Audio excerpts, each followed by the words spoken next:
Story with Binaca. सुनिए कहानी Binaca की जुबानी। तो लीजिए, हाजिर है हरि प्रकाश राठी की कहानी अमरूद का पेड़।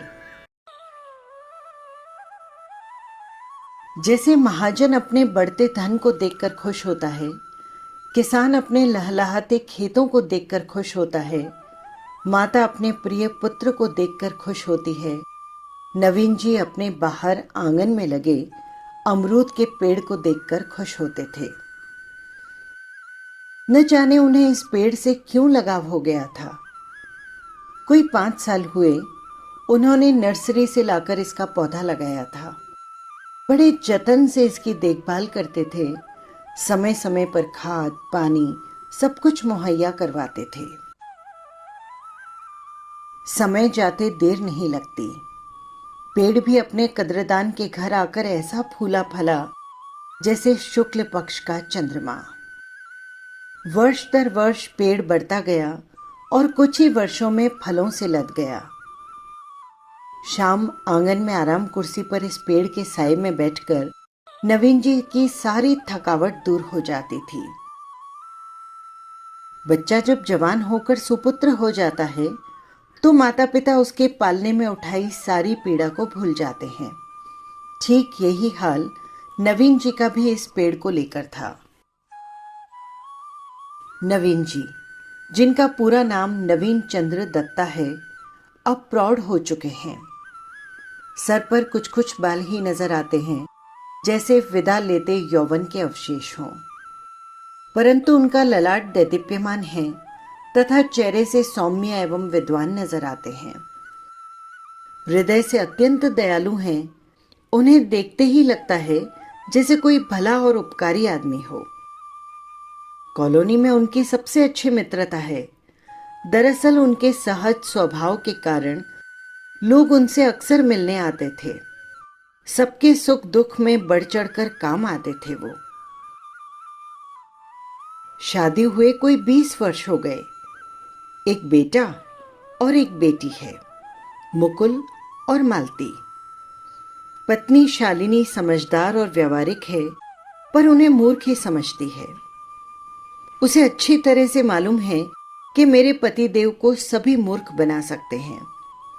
सभी उनकी झूठी तारीफें करते हैं और कलेक्ट्रेट में इनकी नौकरी के जरिए काम निकलवाते रहते हैं। उनके बच्चों का नजरिया भी अपने पिता के बारे में कुछ ऐसा ही है। नौकरी करते 20 वर्ष हो गए, अभी भी वे बाबू ही हैं। प्रमोशन के नाम पर हर बार धत्ता। प्रमोशन परिणाम के दिन हर बार मुंह लटकाए चले आते हैं। पूछने की जरूरत ही नहीं, उनका चेहरा ही उनका दर्पण है। नवीन जी चुपचाप सह लेते हैं ये सब।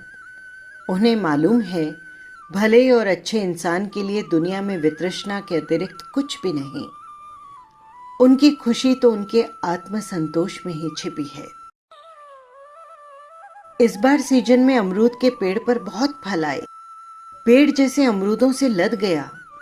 टप टप करके ऊपर से ढेर सारे अमरूद सुबह गिरते तो नवीन जी उन्हें धोकर कुछ घर में रखते, कुछ तुरंत ही कॉलोनी में भिजवा देते।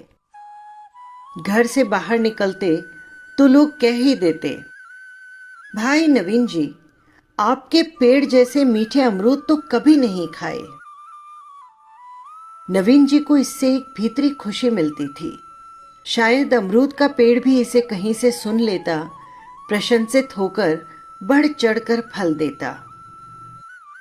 सुबह शाम पेड़ पर न जाने कितने पक्षी, कोयल, कौवे, कबूतर, मोर आते थे और फल खाकर जाते थे। कॉलोनी के बच्चे तो पेड़ के इर्द गिर्द ही रहते। उन्हें तो जैसे स्वर्ग मिल गया था। उन्मत्त शैशव को और क्या चाहिए। सबको मालूम था कि नवीन जी कुछ नहीं कहने वाले। ऑफिस आते जाते बच्चों को देखकर नवीन जी का हृदय भीग जाता। लगता जैसे उनके जीवन से कोई एक छोटा सा अर्थ निकल आया हो। सज्जन इंसान की यही निशानी होती है।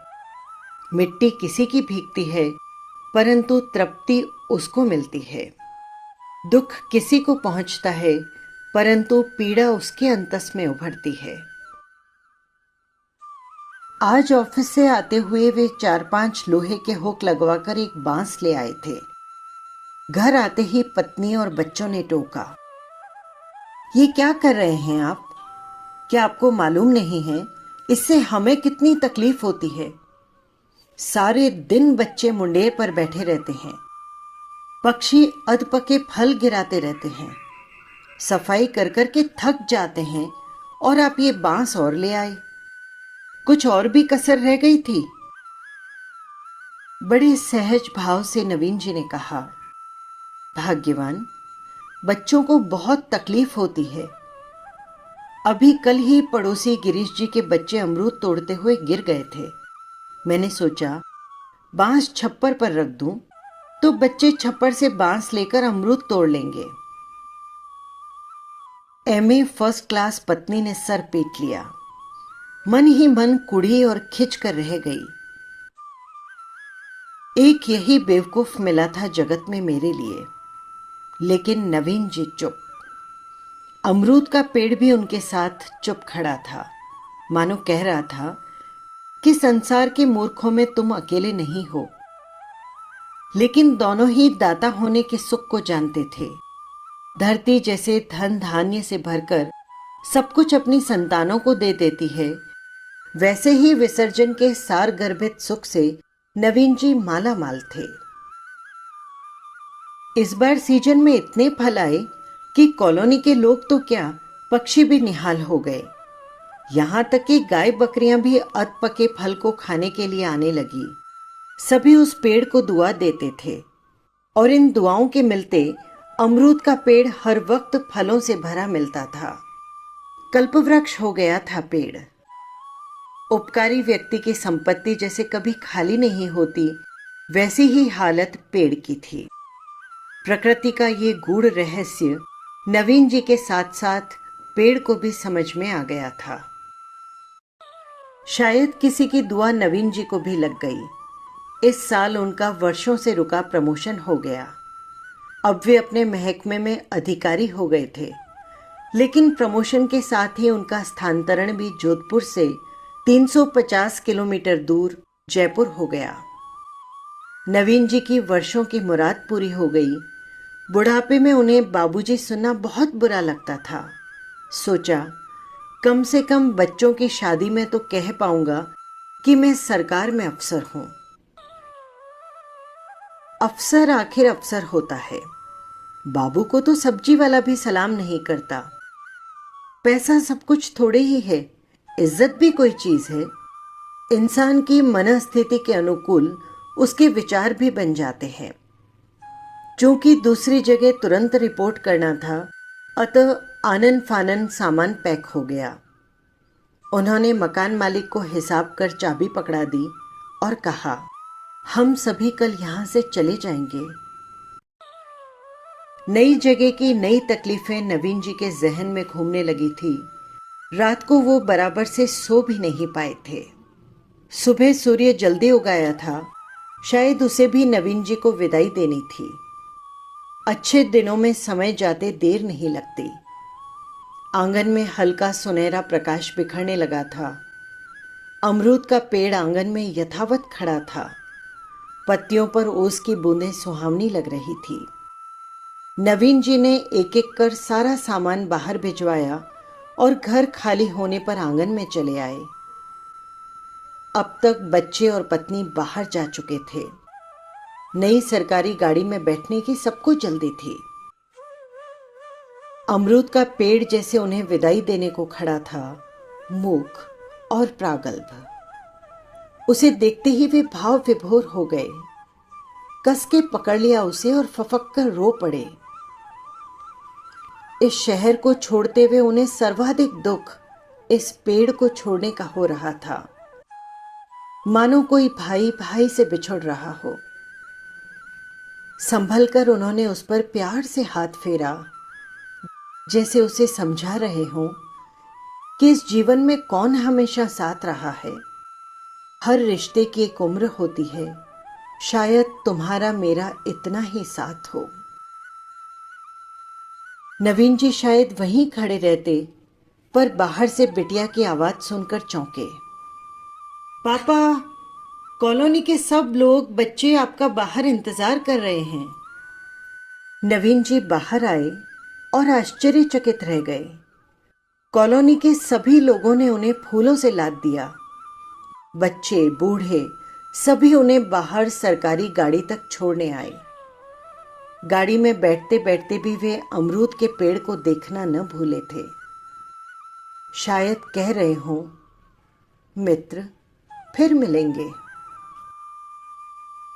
समय कितना जल्दी बीत जाता है, पता ही नहीं चलता।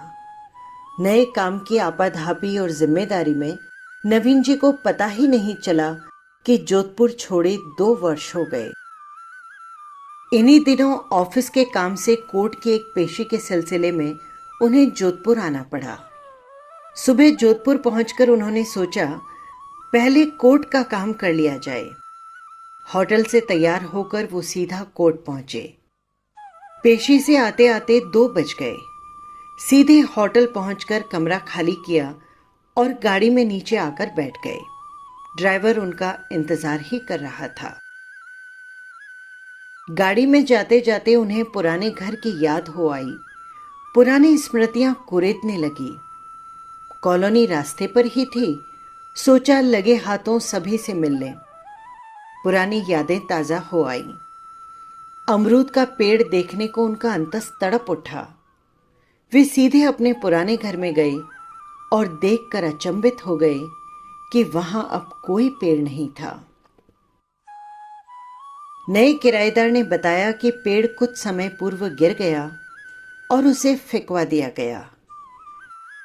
इसी दरमियान कॉलोनी के गिरीश जी वहां आ गए और उन्हें दूर एक तरफ ले गए। कहने लगे, नवीन जी, क्या बताएं, आपके जाने के बाद से ही इस पेड़ के तो बुरे दिन आ गए थे। नए किराएदार शर्मा जी कड़क आदमी हैं। उन्होंने पेड़ पर किसी को नहीं चढ़ने दिया। बच्चे भी डर से अब मुंडेर पर नहीं जाते। पक्षियों को तो गुलेल से मारते रहते हैं और पेड़ के फल बांटने का तो सवाल ही नहीं। सिवाय खुद के खाने के किसी और को फल देना तो उन्होंने सीखा ही नहीं। थोड़े ही दिन में जैसे पेड़ को नजर लग गई, पेड़ में कीड़े लग गए। इस वर्ष कोई फल नहीं आया। थोड़े दिनों में ही पेड़ ठूंठ होकर गिर गया। नवीन जी को जैसे सदमा लगा।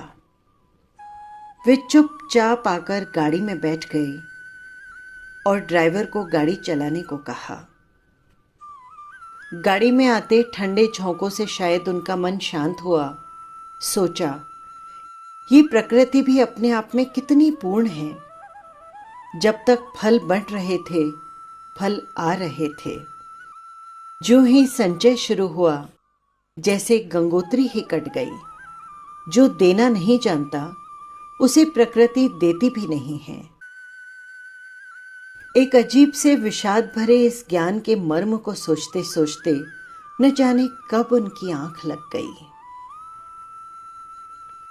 बस यही थी कहानी।